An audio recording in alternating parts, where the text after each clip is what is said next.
இன்றைக்கி பார்த்திங்கன்னா அருமையான ஒரு கப்பு உளுத்த மாவு வச்சு ஈஸியான ஒரு ஈவினிங் ஸ்நாக்ஸ் செஞ்சுருக்கேன்.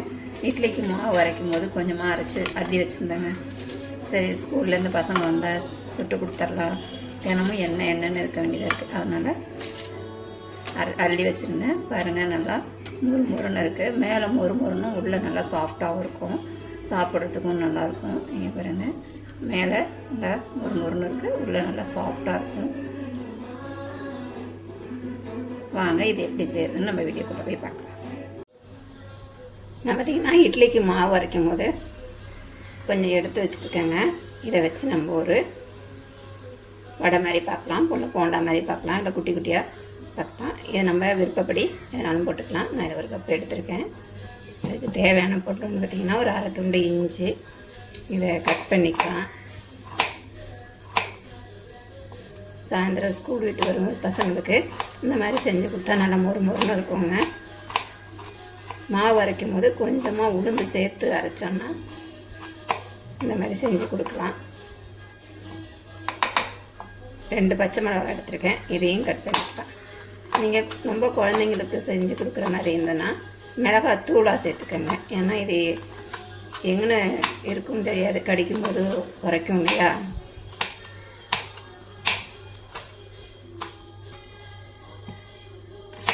வெங்காயத்தையும் கட் பண்ணி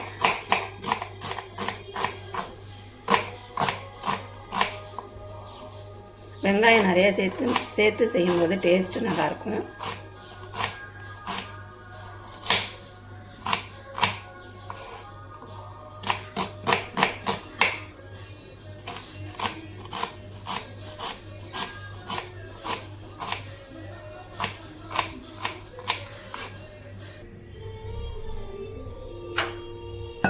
இட்லி மாவு உளுத்த மாவை இதை கூட சேர்த்துக்கலாம். வெறும் உளுந்து மாவு மட்டும்தாங்க அது.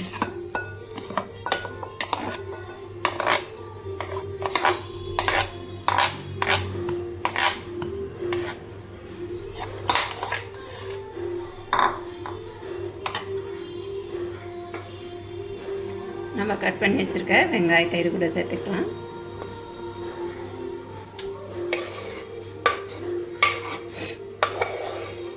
இஞ்சி, பச்சை மிளகாய், கொத்தமல்லி, கருவேப்பிலை. இது கூடவே நான் மிளகு தட்டி வச்சுருக்கேன், ஒரு 4-5 மிளகு எடுத்து தட்டி வச்சுருக்கேன், அதை இது கூட சேர்த்துக்கலாம். நான் பார்த்திங்கன்னா அரிசி மாவு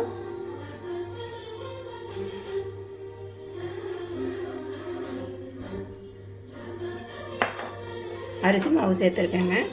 தேவையான அளவு உப்பு.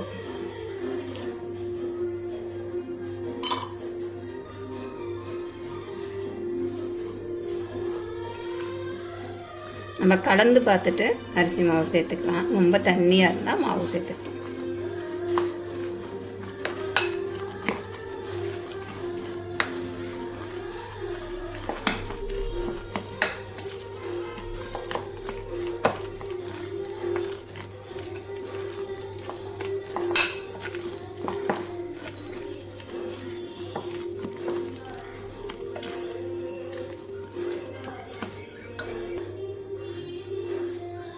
இன்னும் கொஞ்சம் போட்டுக்கலாம். பார்க்க போனீங்கன்னா நான் இதெல்லாம் அரை கப்பு போட்டிருக்கேன். அவ்வளோதான், இந்த அளவுக்கு இருந்தால் போதும். நம்ம உருட்டி எண்ணெயில் போட்டு பொரிச்சு எடுத்துக்கலாம்.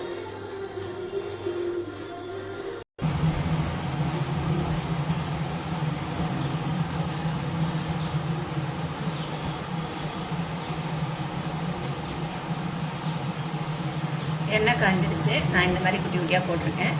நீங்கள் பெருசாகவும் போட்டுக்கலாம், சின்னதாகவும் போட்டுக்கலாம். நான் மீடியமாக போட்டிருக்கேங்க.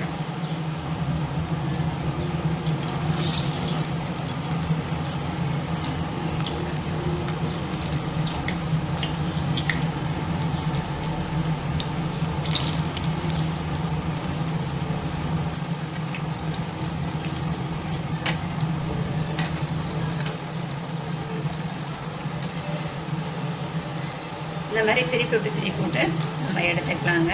அதுக்குள்ளே பார்த்திங்கன்னா அது வேகிறதுக்குள்ளே இதை உருண்டை பிடிச்சி வச்சுட்டோம்னா மறுபடியும் எடுத்து போடுறதுக்கு நம்மளுக்கு ஈஸியாக இருக்கும்.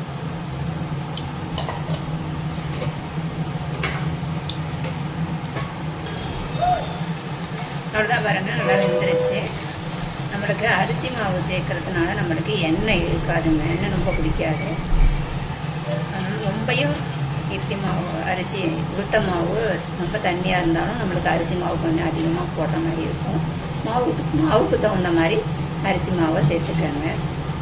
அவ்வளோதாங்க, அருமையான உளுத்தம் மாவோட ஈவினிங் ஸ்நாக்ஸாக செஞ்சாச்சு பாருங்கள். நம்ம கடைகள் எல்லாம் போய் வாங்கி கொடுப்பாங்க, இந்த மாதிரி செஞ்சு கொடுத்துடலாம்.